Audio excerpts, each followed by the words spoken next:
मैं मनोज सक्सेना और from Saxena GSM college of advance education Bewar के डिजिटल चैनल पर आपका हार्दिक अभिनंदन करता हूं। आज पुनः आय करके एक नए वीडियो के साथ में हाजिर हूं। जैसा कि मेरा टॉपिक चल रहा था सैलरी, वेतन। उस वेतन में अभी तक आपने वेतन से संबंधित जानकारी प्राप्त की। आज हम आपको वेतन में क्या कटौतियां भारतीय आयकर अधिनियम में स्वीकृत हैं वो बतलाएंगे। भारतीय आयकर अधिनियम 1961 की धारा 16 के सब क्लॉज फर्स्ट के अनुसार, या यूं कहिए कि अंडर सेक्शन 16 पैरा फर्स्ट के अनुसार क्या है कि हर व्यक्ति को, हर एम्प्लॉय को वेतन में एक कटौती दी जाती है। उस कटौती का नाम होता है स्टैंडर्ड डिडक्शन, हिंदी में कहते हैं मानक कटौती। ये हर कर्मचारी को मिलती है। अब हर साल इसकी सीमा में कुछ परिवर्तन होता है, लेकिन इस साल 19-20 में, कौन सी 2019-20 में ये मानक कटौती जो हमारी है वो RS ₹40,000 यानी और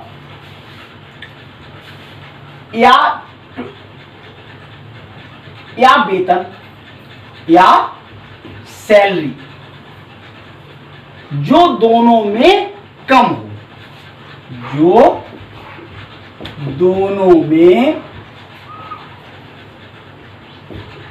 कम हो।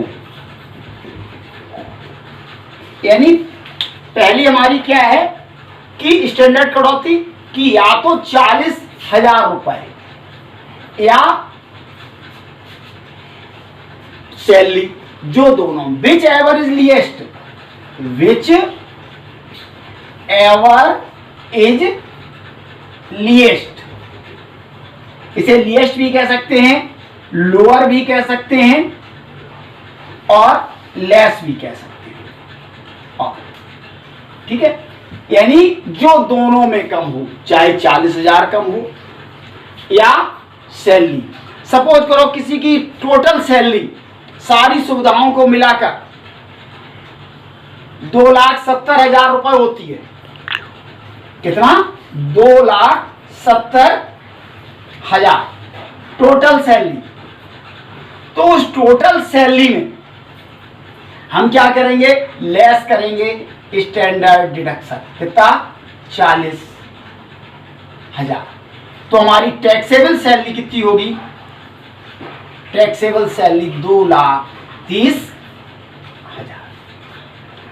यदि सपोज करें कि किसी व्यक्ति की सैलरी पूरे साल की 40,000 ही है, तो उसकी टैक्सेबल सैलरी 0 हो जाएगी। कितनी हो जाएगी? 0 हो जाएगी। तो आपने देखा कि मानक कटौती हर कर्मचारी को भारतीय आयकर अधिनियम 1961 की धारा 16(1) के अनुसार 40,000 रुपए या सैलरी जो दोनों में कम हो। ऐसा नहीं है 40,000 फिक्स है, अगर सैलरी कम है तो 40,000 नहीं, या तो सैलरी अमाउंट या 40,000। अब दूसरी एक और आती है, वो कौन सी होती है? अब दूसरा भी आपको बता रहा हूं। ये धारा केवल गवर्नमेंट एम्प्लॉय के लिए होती है, प्राइवेट या अदर के लिए नहीं होती है ये कटौती। दूसरा डिडक्शन है 16B, section 16B, section 16 sub section B के अनुसार क्या है? दूसरा हमारा होता है EA। EA क्या होता है? पहले तो आप ये समझ लें, क्या मैंने EA शॉर्ट में लिख दिया, ई फॉर इंटरटेनमेंट और ए फॉर अलाउंस, यानी इंटरटेनमेंट अलाउंस। इसे हिंदी में कहते हैं क्या? मनोरंजन भत्ता। मनोरंजन भत्ता। और ओनली फॉर किसके लिए? Only for government employ, not other. Not others. Others का मतलब प्राइवेट, किसी कंपनी के, पार्टनरशिप फर्म के, या इंडिविजुअल किसी के नौकर अगर आप हैं, कर्मचारी हैं, तो आपको इस कटौती की सुविधा उपलब्ध नहीं होगी। अब इसके लिए भी गवर्नमेंट ने 3 नियम बनाए। उन तीनों में जो which ever is least will be allowed. अब पहली स्थिति, एक्चुअल ईए रिसीव्ड, या जो एक्चुअल अमाउंट रिसीव्ड हुआ। दूसरा, 20% ऑफ बेसिक सैलरी। तीसरा, मैक्सिमम लिमिट।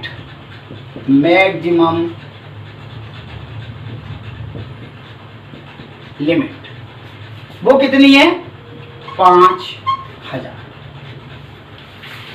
अब आप कहेंगे कि ये 3 में, और इसमें भी विच एवर लीस्ट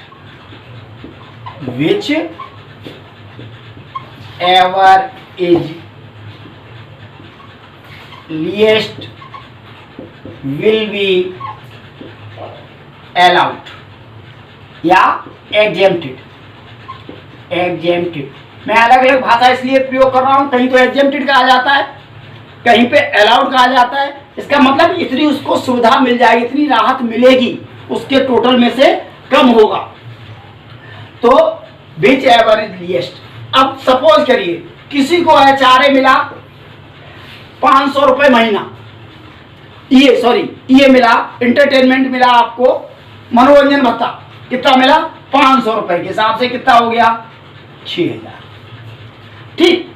और उसकी बेसिक सैलरी हमने कैलकुलेट की अपने कैलकुलेटर से, तो हमारी सैलरी का 20% होता है, सपोज करो 1500 रुपया, वो 4500 रुपया। और मैक्सिमम लिमिट हमारी 5,000। अब इन दोनों में whichever is the least of ever, इन दोनों में जो तीनों में सबसे कम होगा, तो सबसे कम कितना अमाउंट है? 4,500। तो अलाउ एग्जेम्प्टेड कितना होगा? RS 4,500। बट लेकिन रेस्ट अमाउंट या रिमेनिंग अमाउंट यानी टैक्सेबल कितना हो जाएगा?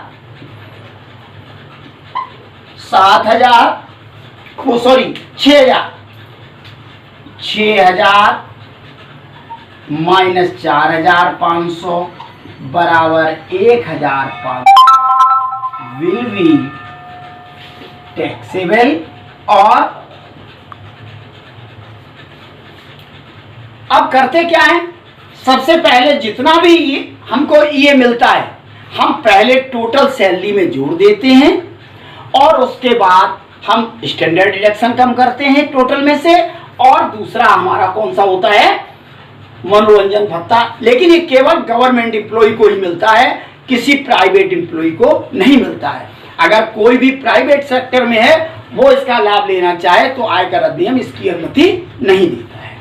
अब 2 चीजें आपने समझ में अच्छी तरह से आ गई। अब मैं आपको तीसरी चीज बता रहा हूं। तीसरा हमारा होता है सेक्शन 16C। सेक्शन 16 और सब सेक्शन सी। इसमें एक होता है प्रोफेशनल टैक्स, इसमें होता है एम्प्लॉयमेंट टैक्स और प्रोफेशनल टैक्स। अब आप देखो,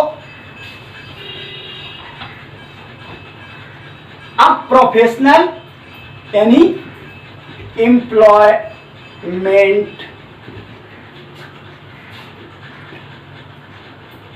टैक्स और प्रोफेशनल टैक्स। अब दो चीजें हैं, या तो इसे एम्प्लॉय ने पे किया होगा या एम्प्लॉयर ने। कहीं कहीं क्या होता है, एम्प्लॉय पेमेंट नहीं करता है, बल्कि कौन करता है, एम्प्लॉय ना करके एम्प्लॉयर पेमेंट करता है, नियोक्ता देता है उसकी ओर से। तो जो नियोक्ता ने भुगतान किया है उसको उसकी टोटल सैलरी में पहले जोड़कर टोटल सैलरी दिखाएंगे, और उसके बाद जितना टैक्स दिया है उसे हम बाद में कम करेंगे। ठीक है। अगर कर्मचारी ने दिया है तो कर्मचारी क्या करेगा कि कर्मचारी को जो सैलरी उसने ली है, जो मिली है, वो पहले से पूरी लिखी जाएगी। उसके बाद उसे डिडक्शंस होंगे, उसमें सबसे पहला डिडक्शन होगा 40,000 और salary, which ever is the least. Second, अगर गवर्नमेंट एम्प्लॉई है तो EA मैक्सिमम लिमिट 5,000 5,000, और तीसरा एम्प्लॉयमेंट टैक्स और प्रोफेशनल टैक्स। लेकिन इसकी भी एक शर्त है, ऐसा नहीं है। सपोज करो हम 2016-17, 2017-18 और 2018-19, तो हम जो टैक्स सेशन लगा रहे हैं ये फाइनेंशियल ईयर 18-19 का है, लेकिन मेरी असेसमेंट ईयर 19-20 होगी। जैसा मैंने पहले बताया था कि हमेशा असेसमेंट ईयर एक साल आगे होती है। अब सपोज करो हमें 5,000 यहाँ देना था, 5,000 यहाँ देना था, हमने यहाँ भी नहीं दिया, यहाँ भी नहीं दिया, लेकिन 18-19 में हमने 15,000 रुपया पे कर दिया, यानी ड्यू बेसिस। अब 15,000 दिया तो 18-19 में हमें कितनी कटौती मिलेगी, 18-19 में 15,000 की डिडक्शन मिलेगा। लेकिन 16-17 में हमें देना था, हमने नहीं दिया, तो हमें कोई डिडक्शन नहीं मिला। ओनली ड्यू बेस नहीं, sorry, only payment base, paid base. जब हम पे करेंगे तभी हमें डिडक्शन एम्प्लॉयमेंट का मिलेगा। अगर हम पेमेंट नहीं करेंगे, ड्यू हो, कोई मतलब नहीं। सपोज करो यहाँ 15,000 ड्यू हो गया था, क्योंकि 5 साल, 5,000 इसका, 5,000 इसका, 5,000 इसका, लेकिन 15,000 हो गया, और 15,000 में हमने पेमेंट कितने का किया, यानी टोटल में हमने पेमेंट किया 10,000 का, तो हमें रिलैक्सेशन कितने का मिलेगा, ओनली 10,000, 10,000 रुपए का मिलेगा। तो ओनली 3 सर्कमस्टेंसेज होती हैं, केवल 3 परिस्थितियां होती हैं जिनमें भारतीय आयकर अधिनियम धारा 16 सबसेक्शन 1, सबसेक्शन 2, सबसेक्शन 3 के अंतर्गत कटौतियां प्रदान करता है, डिडक्शंस प्रोवाइड करता है, और उसके बाद जो धनराशि निकलती है उस पर टैक्स अपने नियमानुसार लगाता है। That's all. अगला वीडियो देखते रहिए। अगले वीडियो में आपको बताऊंगा कि भत्ते क्या होते हैं। अभी तक आपने भत्ते सुने, लेकिन होते भत्ते क्या हैं इसके बारे में आपको बताऊंगा। पढ़ते रहिए इनकम टैक्स, और क्योंकि इनकम टैक्स एक ऐसा विषय है, ये जरूरी नहीं है कि बीकॉम वालों के लिए, ये चाहे आप साइंस के हों, कॉमर्स के हों, या आर्ट्स के हों, या आप बिजनेसमैन हो, सर्विसमैन हो, कोई भी व्यक्ति, ये सभी के लिए जरूरी है कि हम इनकम, क्योंकि इनकम टैक्स रिटर्न हम हर व्यक्ति भरवाता है, इसलिए सबके लिए बड़ा रोचक विषय है। इसलिए देखते रहिए हमारा अगला वीडियो।